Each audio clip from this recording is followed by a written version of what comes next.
Hello and welcome back. So we've got a rainy weekend, and that's a great weekend to make some of your own homemade Italian sausage. I'm going to be using Papa Greco's Italian sausage seasoning mix. Mike Greco sent me this. This is going to be awesome. I'm going to be adding some Italian red wine, a little extra garlic to it. But other than that, this is homemade Italian sausage the easy way. You guys, this is really simple to do with some basic equipment.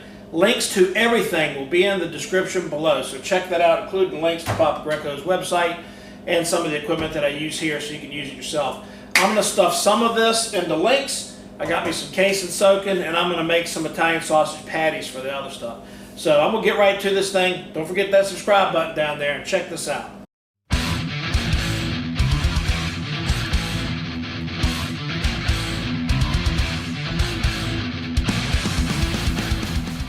First things first, got about 10 pounds of Boston butt. Keep this fat. You want good fat content in the sausage, especially Italian sausage. So don't do anything with this fat, but use it. And a big tip for you guys is very important. Cold, cold, cold. This meat has to stay cold. So as I cube this up and get it in these little lugs here, it's going straight in the freezer for about 15 minutes to chill it back down. So I'm going to get all this meat cubed up and in the freezer for a little bit before we grind it. Alright, keeping with our theme of everything cold, all the grinder parts have been chilled in the freezer. The meat's in the freezer, getting ready to come out right now and run through the grinder. I'm using the coarse plate for this. You only need to run it through one time for Italian sausage. Texture is important, and I'm using actually a medium coarse, about a 3/16 inch hole on the plate.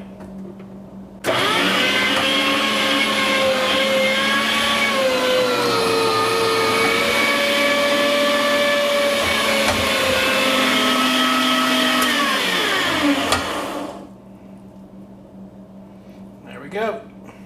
All right, so now we're going to mix up our spices.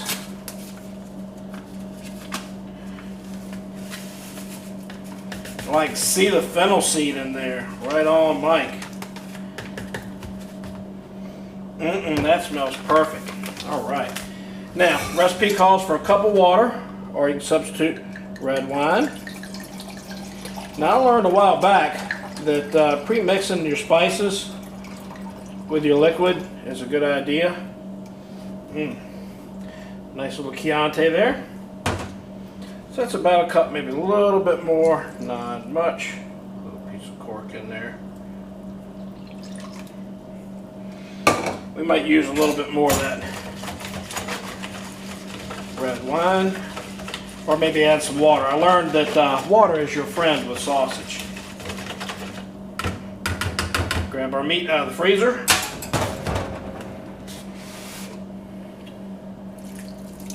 Then we're going to need a little more water to get those spices out of there. Like I said, water is your friend with sausage. Now, the fun part. Get you some water running so you got a place to rinse your hands. And start mixing. Yeah, that's cold. Your fingers don't start going numb. It isn't cold enough. Actually, I think I could use a little more of that red wine in here.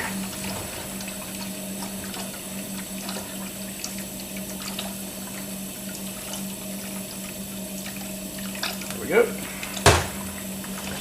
Garlic, about 3 cloves worth. Almost forgot, that'd be terrible. Alright, that's good. See how sticky that stuff gets? So work fast, keep your hands from warming up the meat. Stick it back in the freezer, or at least the refrigerator, while you get your stuffer ready. Alright, we need to prep our cases. They've been soaking and rehydrating. These are just regular natural casings, I think 35 millimeter. And what you want to do is run some water through them. Finding the opening can be a bit of a trick. There we go. And once you find it, run water all the way through that casing. Rinse it out. A little bit better shot of running the water through the casing. Let me sit my big arm in the way. That'll rinse all the salt and stuff out. Once you get them rinsed and prepped, you just have them separated in the bowl with the ends hanging over the side so you can get to them when you're ready to stuff.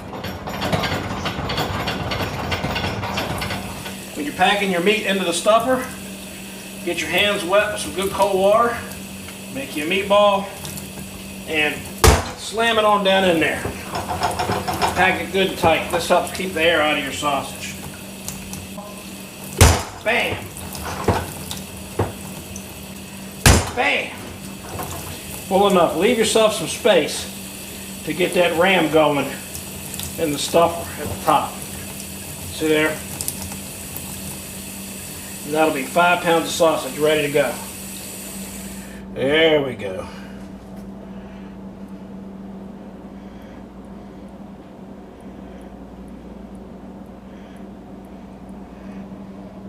And then we'll just tie that off with a little knot. And now the fun part. Have your knife handy. When you see this air going in here, this is easy to deal with. Take the back of your knife, just like that. And what you want to do is hold enough pressure to stuff this casing without rupturing it. Takes a little get used to, but you'll get the hang of it.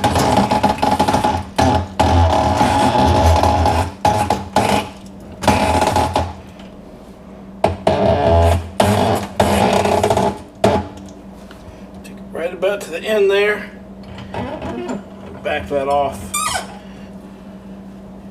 and there's your first sausage done.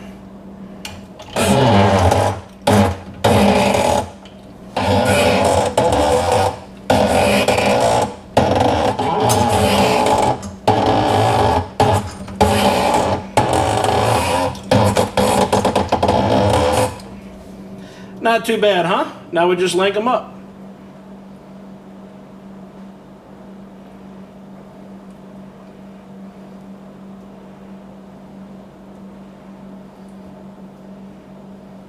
Now with the rest of the meat, I'm going to go ahead and make some nice Italian sausage burger patties with a nice cast iron burger press and some wax paper. Set the thickness you want. I'm going to make some pretty thick ones, I think. And I will tell you from experience that double waxes are good. Alright, so try this again. Wax paper, wax paper. 3 is fine. Meatball. Wet hands help you handle this. Put it there. A couple other wax papers on top.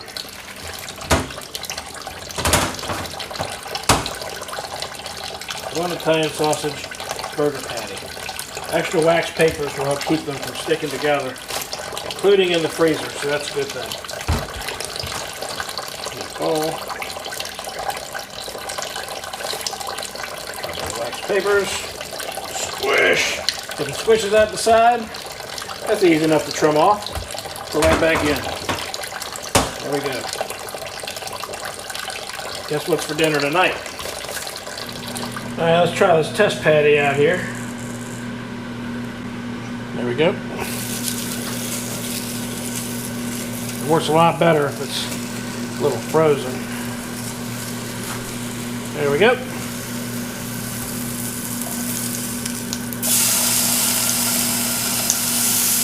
Man, that looks good. Smells great. Can you smell that? Wow. Yeah, it looks good.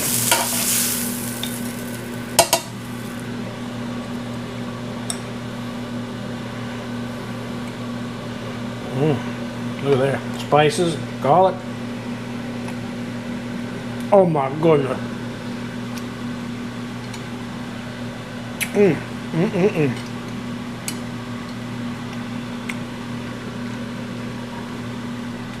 Alright, so I'm ready to start packaging this stuff up. And those patties are going to be great for the 4th of July cookout tonight. That recipe is just out of this world awesome. You guys have got to try that. Links in the description below to Papa Greco's, all the other equipment that I use in this video. Please give me that thumbs up like button. Don't forget to hit that subscribe down there. Check out some of my other videos while you're here. We'll see you next time.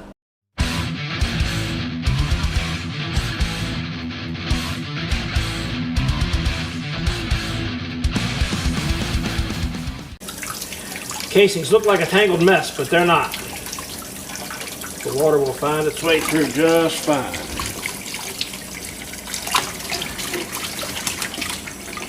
Sometimes they are a tangled mess.